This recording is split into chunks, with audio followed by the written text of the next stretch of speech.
possamos sempre estar alegres na casa do Senhor. E hoje é um dia especial para nós como igreja.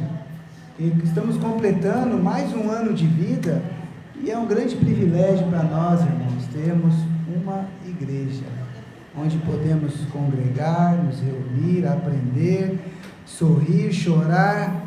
Irmãos, a coisa mais maravilhosa que tem é podermos ter um local onde podemos nos reunir como corpo local, como uma igreja de Cristo, amém? Amém. E Deus abençoe essa igreja e ela ainda possa permanecer aqui por 100 anos ainda, amém. Talvez mais, até a vinda do Senhor, para que assim possamos sempre ter um local onde nos reunimos para prestar o nosso culto e adoração ao nosso Deus, amém? Amém.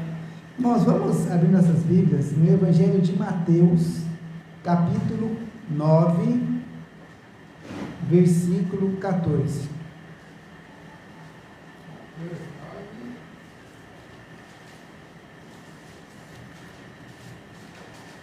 Evangelho de Mateus, capítulo 9, versículo 14 em diante.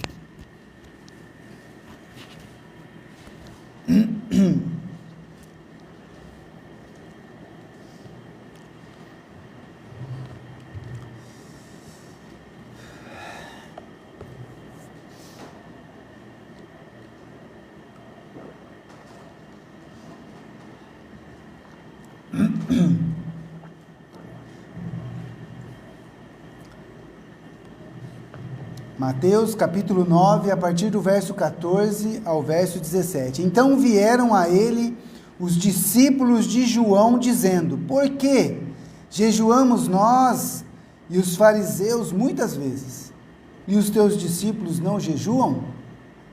E disse-lhes Jesus: Podem porventura andar tristes os filhos das bodas? Enquanto o esposo está com eles? Dias, porém, virão, em que lhes será tirado o esposo, e então jejuarão. Ninguém deita remendo de pano novo em roupa velha, porque semelhante remendo rompe a roupa e faz-se maior a rotura. Nem se deita vinho novo em odres velhos. Aliás, rompem-se os odres, e entorna-se o vinho, e os odres estragam-se, mas deita-se vinho novo em odres novos, e assim ambos se conservam. Amém? Vamos orar mais uma vez. Eu pedi para o irmão Baldez, por favor, fazer mais uma oração.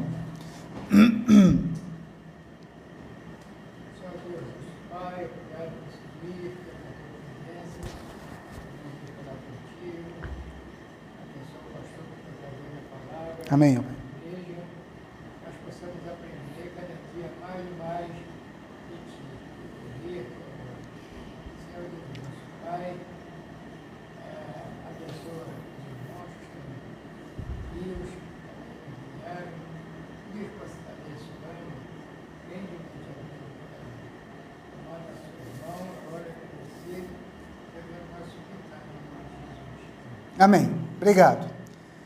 Irmãos, essa passagem, ela está localizada no momento em que Mateus, ele narra alguns fatos que vão acontecendo, e então surge aqui os discípulos de João trazendo um questionamento para o Senhor Jesus. E eu coloquei um título na mensagem, chamado Discernindo os Tempos e as Coisas em Nossas Vidas.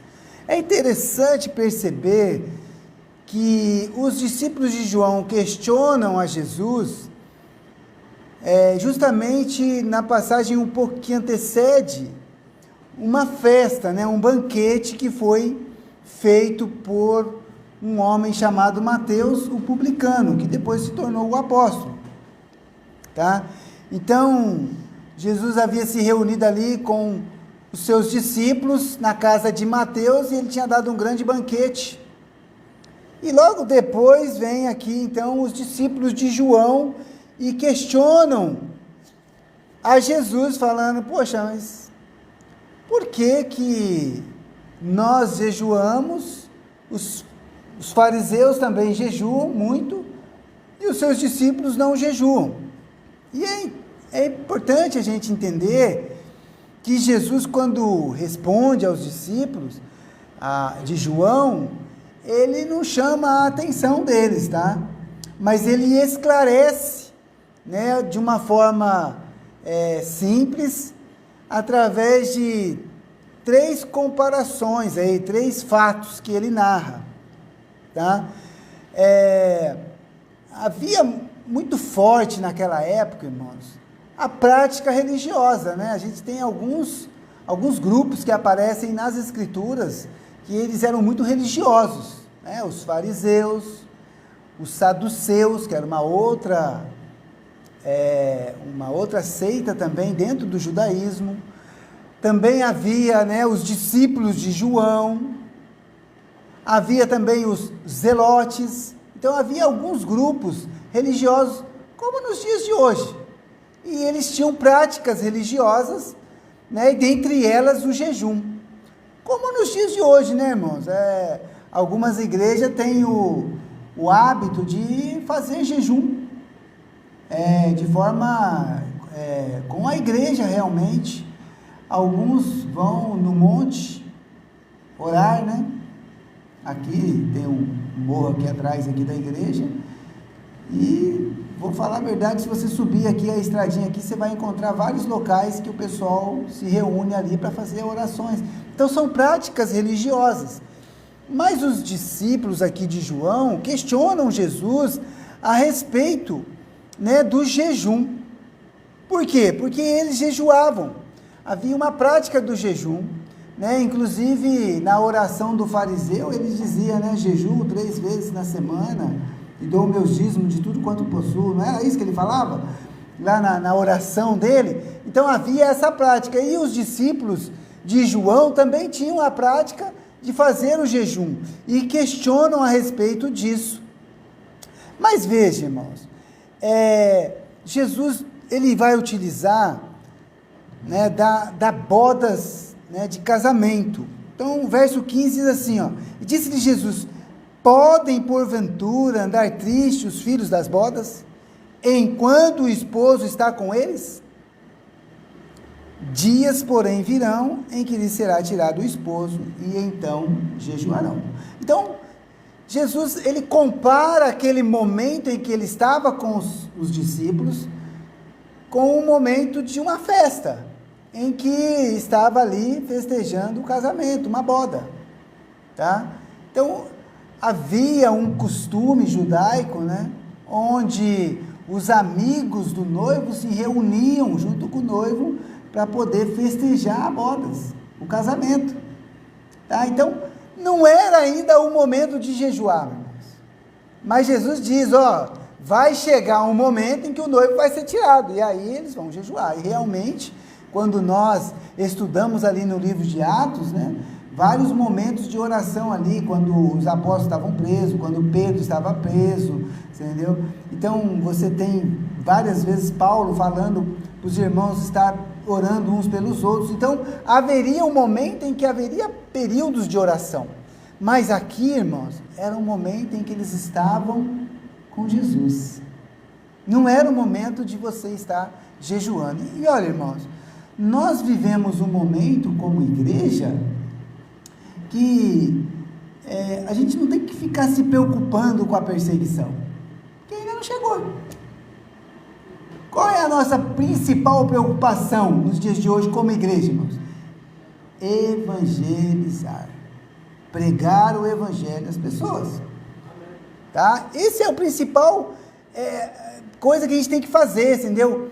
Parar, orar por alguém específico, para que Deus possa te dar uma oportunidade, para você poder compartilhar o evangelho com essa pessoa, orar pela pessoa para que você possa, né, alcançá-la através de alguma forma, orar pelo trabalho da igreja, orar a Deus para que envie o quê?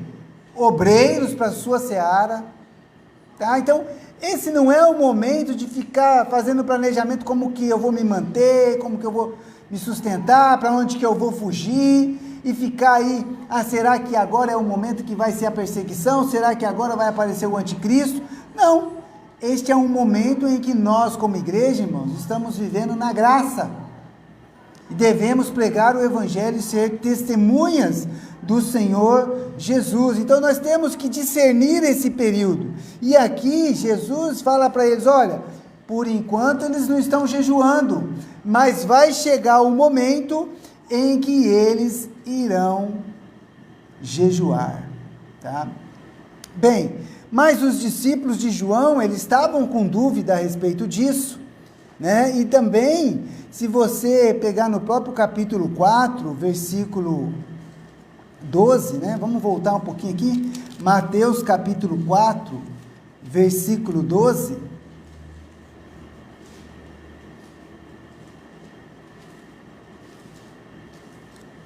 nós vamos ver que o momento para os discípulos de João era um momento de jejum mesmo. Olha aí, ó. Jesus, porém, ouvindo que João estava preso, voltou para a Galileia. Então, peraí, irmãos, os discípulos de João estavam com o seu mestre ali, João Batista, o quê? Preso. Então eles estavam realmente orando a Deus para que ele pudesse ser libertado. E por que João estava preso? Porque João, né, falava para Herodes, né, que não era lícito ele se deitar com a esposa da mulher, ter a mulher, a esposa do irmão dele como mulher. Então ele, chamando a atenção de Herodes, acabou sendo preso, porque a filha lá da mulher dele dançou na festa lá, e Herodes falou, você pode me pedir o que você quiser, e aí a mãe dela, né, vai pedir a cabeça de João. Então veja, irmãos, era um momento complicado para esses discípulos de João, porque o seu principal profeta estava preso. Mas também é importante a gente ter em mente que o momento em que eles estavam passando era algo provisório, porque nós sabemos que os discípulos de João, quando Jesus estava entre eles, eles ainda tinham seu grupo, eles também eram um grupo à parte, e eles tinham também a prática do jejum. Mas Jesus diz assim, eles podem estar tristes agora, jejuando? Os discípulos de João estavam tristes, irmãos. Mas os discípulos de Jesus não, eles estavam no auge do ministério de Jesus. Estava começando. Porque o ministério de João ia diminuir e o ministério de Jesus ia crescer. Não era isso? É necessário que eu diminua e que ele cresça. Então veja, era o momento em que eles deveriam jejuar. E eu vou dizer, irmãos, muitas vezes nós estamos passando por momentos em nossas vidas que é o momento de nós estarmos de joelho, orando e jejuando, tá? Para que a gente possa passar por esses problemas.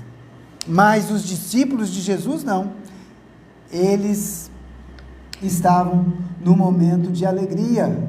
Tanto é que quando nós voltamos lá para o capítulo 9, lá no verso 9, olha só, e Jesus passando adiante dali, viu assentado na recebedoria um homem chamado Mateus, e disse-lhe, segue-me, e ele levantou-se e o seguiu.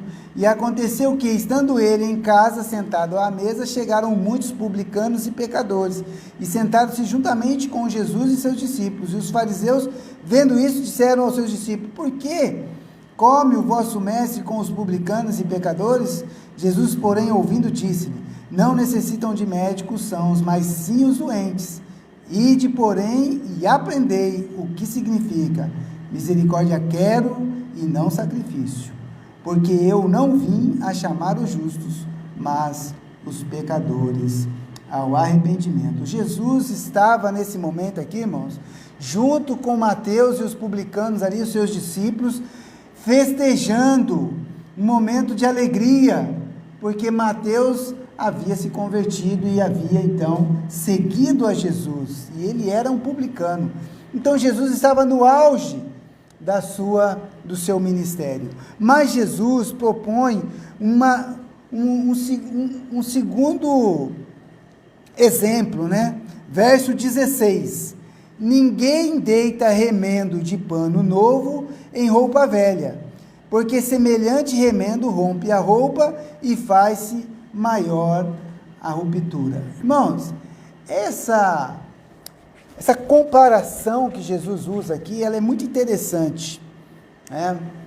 Quando você tem um rasgo numa roupa mais velha, você não pode pegar um pano novo e costurar para trampar. Por quê? Porque na primeira lavagem que você fizer, a roupa nova, ela vai encolher.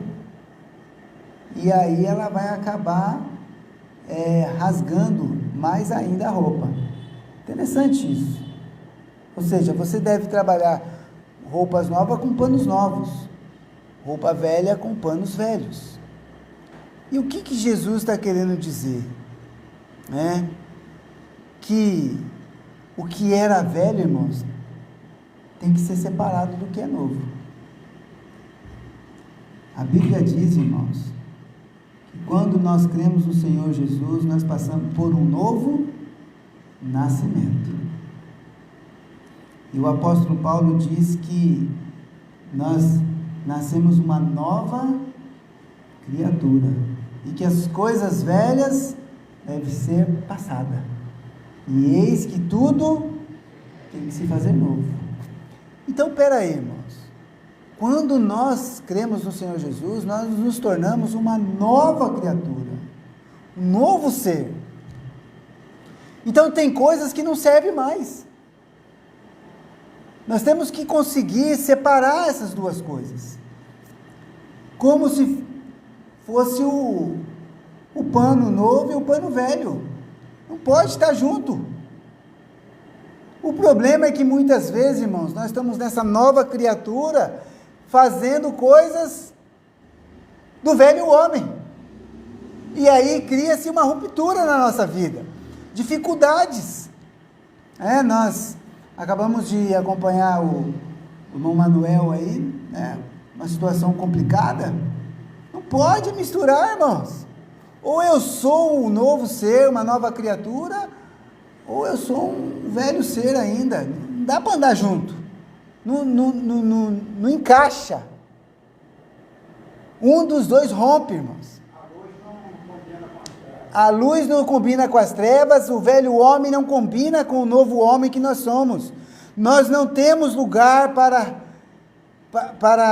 essas duas coisas andarem juntas, irmãos. E Jesus, ele chegava com um discurso muito diferente daqueles daquela época. Jesus, ele falava assim para os seus discípulos: eu não tenho aonde reclinar a minha cabeça. Ele dizia assim: se um inimigo te bater numa face, dê a outra face. O mais importante é buscar em primeiro lugar o reino de Deus, e as demais coisas nos serão acrescentadas. Então Jesus, ele veio com um discurso diferente.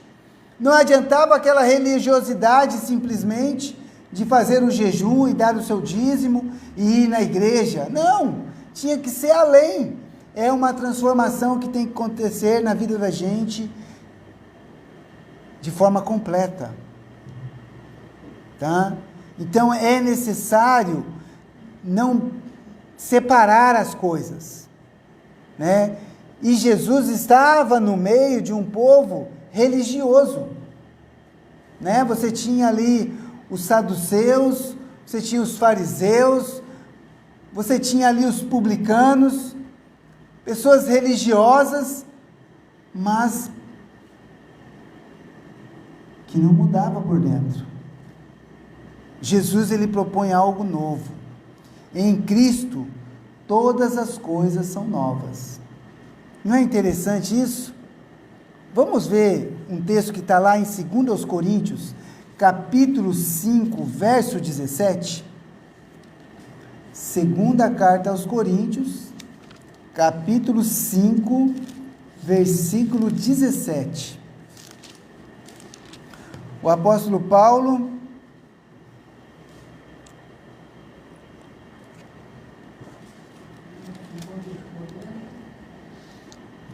Segundo aos Coríntios, capítulo 5, versículo 17.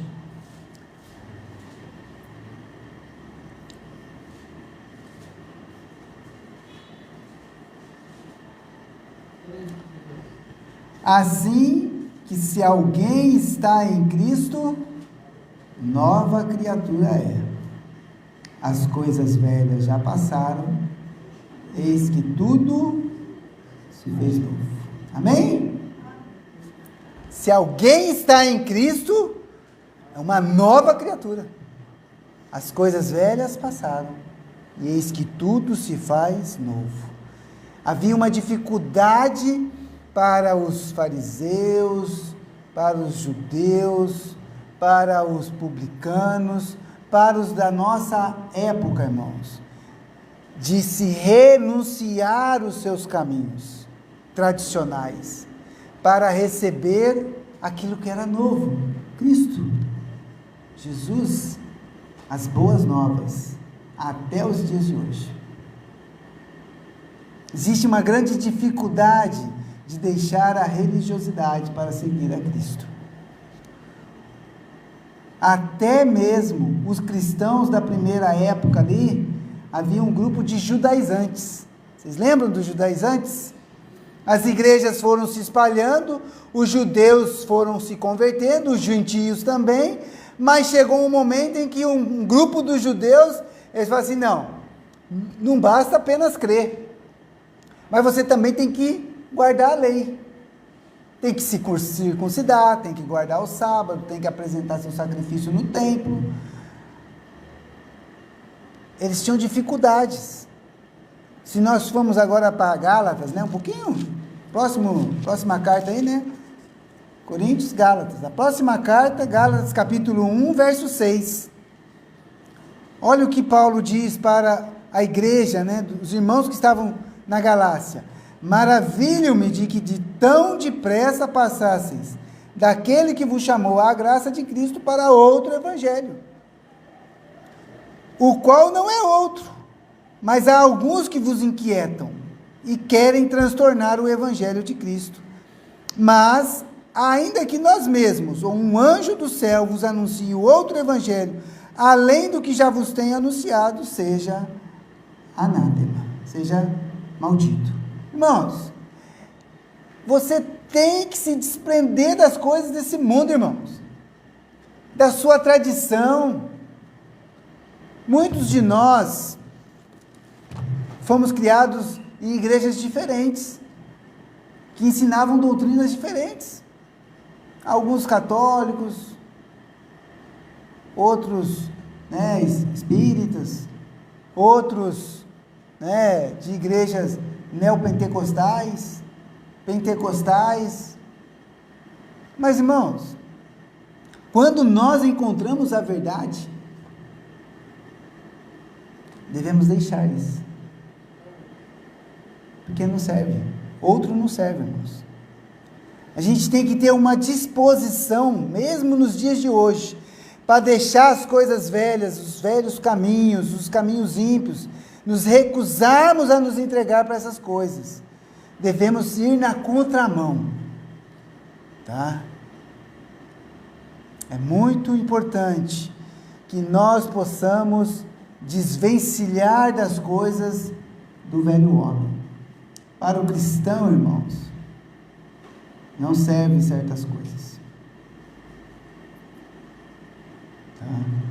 Mas lembre-se, nós estamos neste corpo, nós ainda estamos neste mundo pecaminoso.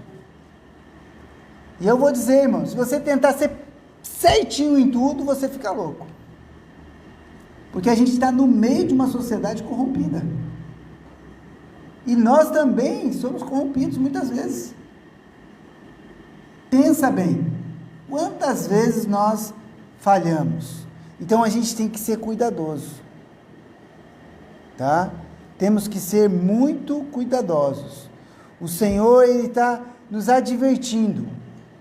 E é interessante porque o apóstolo Paulo, quando escreve aos Romanos, capítulo 12, confirmar.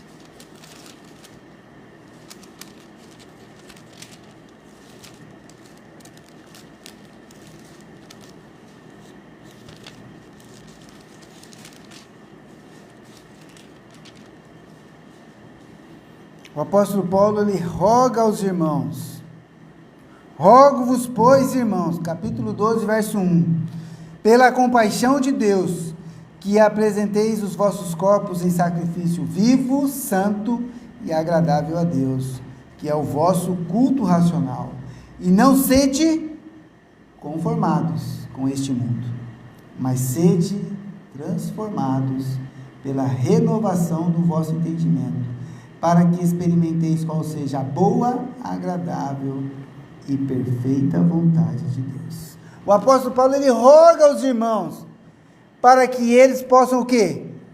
Não se conformar, irmãos. Não tomar a forma. Então, não posso usar pano velho com pano novo.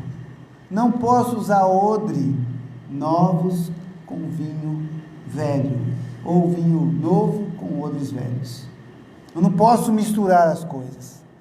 Eu tenho que separar.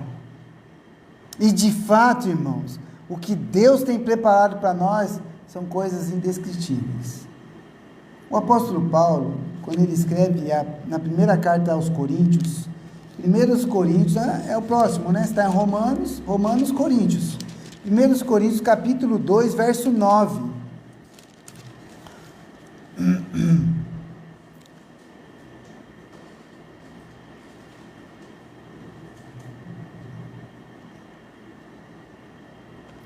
Mas, como está escrito, capítulo 2, verso 9, as coisas que o olho não viu, e o ouvido não ouviu, e não subiram ao coração do homem, são as que Deus preparou para os que o amam. Está vendo? O que Deus tem preparado para nós, irmãos, é inimaginável. Então, é importante que nós possamos separar o que é velho do que é novo. Não tem como andar junto. Mas eu gostaria de voltar lá no texto de Mateus, capítulo 9, verso 17.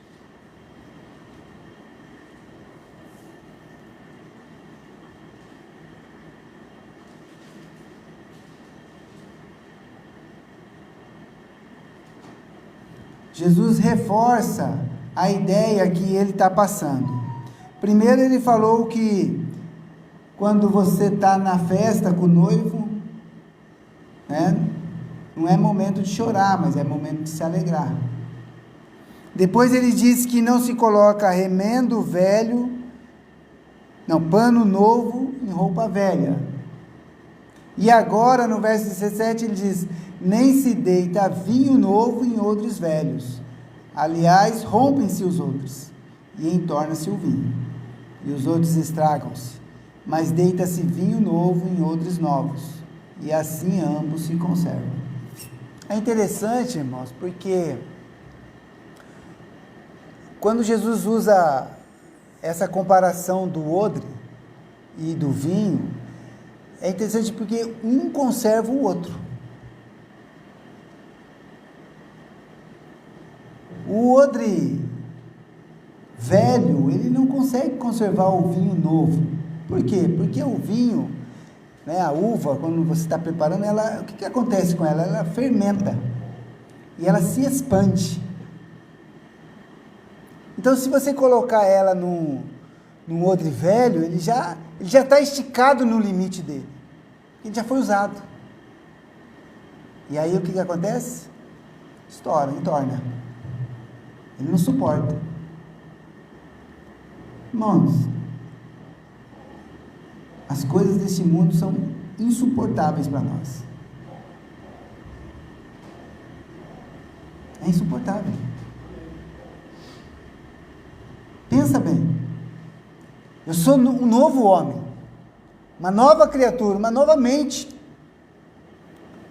A minha vida tem que ser diferente. Se eu começar a colocar coisas deste mundo, irmãos, o que vai acontecer? Não vai suportar. Não vai suportar.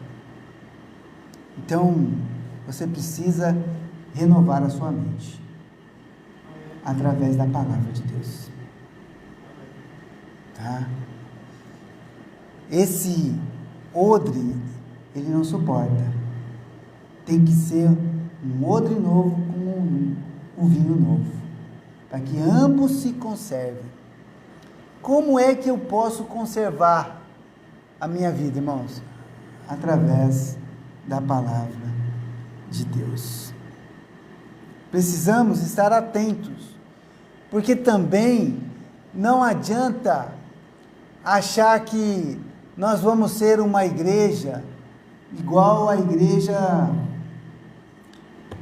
dos apóstolos, ou da época de 1500, ou de 1800. Não, nós somos uma igreja do ano 2023, irmãos. Tá? Cuidado para você não conservar coisas que não são segundo as Escrituras. Mas também tem que tomar cuidado para não trazer para dentro da igreja o quê? As coisas de dentro do mundo, lá do mundo. Tem que ser cuidadoso. Então a gente tem que buscar um equilíbrio, irmãos. Tem que fazer as coisas da forma correta. Se eu começo a colocar coisas do mundo dentro da igreja, a aceitar as coisas, a igreja não vai suportar, irmãos. Ela vai se tornando uma igreja mundana, corrompida. Mas também eu não posso, querer tratar os irmãos aqui como se nós estivéssemos no ano de 1800 ou de 1500. Olha aí, ó. Estamos transmitindo o culto, porque nós somos uma igreja dos dias de hoje, irmãos. Cuidado com o conservadorismo, tá? Aqueles discípulos de João olharam para os discípulos de Jesus e falaram assim: eles estão fazendo errado, pô. Todo mundo jejua, por que ele não jejua? Mas Jesus falou: não, mas peraí, tem um momento certo. Não significa que é certo ou errado, irmãos. Significa que tem um momento correto. Então a gente tem que aprender a discernir.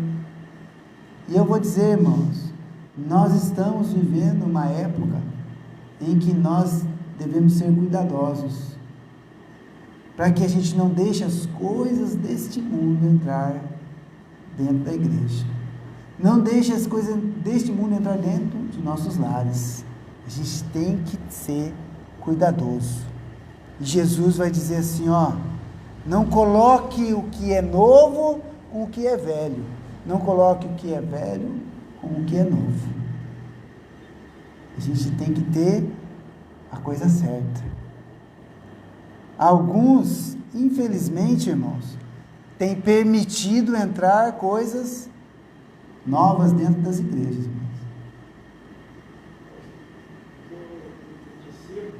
Eles sentiam poderosos quando estavam com poder, que era Jesus com eles. Os outros não estavam afastados de Jesus, até que buscar poder na oração de jejum. Mas eles já sentiam poderosos, eles já estavam com eles ali. Pois é, aquele momento era o momento em que eles estavam desfrutando do Senhor. Mas depois sabemos que eles também sofreram perseguição. E que também foram martirizados. Mas hoje, irmãos, nós somos privilegiados. A gente tem que entender esse tempo que nós estamos vivendo, irmãos. Que hoje nós temos liberdade para poder pregar o Evangelho, para poder anunciar o Evangelho nas ruas, poder anunciar o Evangelho nas redes sociais. Tá? Até pouco tempo atrás você podia até pregar dentro dos trens, agora não pode mais. Pelo menos aqui, em alguns lugares já não pode mais. A pessoa te denunciar, botam você para fora. Mas de fato, irmãos, a gente tem que aprender a discernir. vai ser momentos em que a gente tem que dobrar os nossos joelhos e orar. Sabe, irmãos, essa igreja está completando mais um ano de vida. Louvado seja Deus por isso. Completando 57 anos de organização aqui em Nova Iguaçu. Mas para que essa igreja possa ficar mais 57 anos para frente, irmãos, nós precisamos dar continuidade nesse trabalho, servindo ao Senhor, dedicando nas coisas do Senhor, e não permitindo que as coisas erradas entrem no seio da nossa igreja. Assim como Jesus explicou para eles que não pode misturar as coisas, irmãos, nós não podemos deixar misturar, mas também, irmãos, não podemos permitir que a gente fique amarrado, em tradições humanas, mas somente na palavra de Deus. Amém? Amém. Que Deus abençoe essa palavra. Parabéns para a nossa igreja, mais um ano. Que Deus possa permitir que a gente possa ainda ficar mais 57 anos em existência. Que a gente possa ver os nossos filhos, os nossos netos, dar continuidade nesse trabalho. Amém? Amém. Vamos orar. Pai querido, Pai amado, queremos te agradecer, ó Pai, por mais um ano de vida desta igreja, pelo privilégio, ó Pai, de podermos servir ao Senhor neste local, de podermos ser usados, ó Pai, apesar de sermos um grupo pequeno de irmãos, mas estamos aqui, ó Pai, confiados no Senhor, nos alegrando e aprendendo e servindo ao Senhor, ó Pai.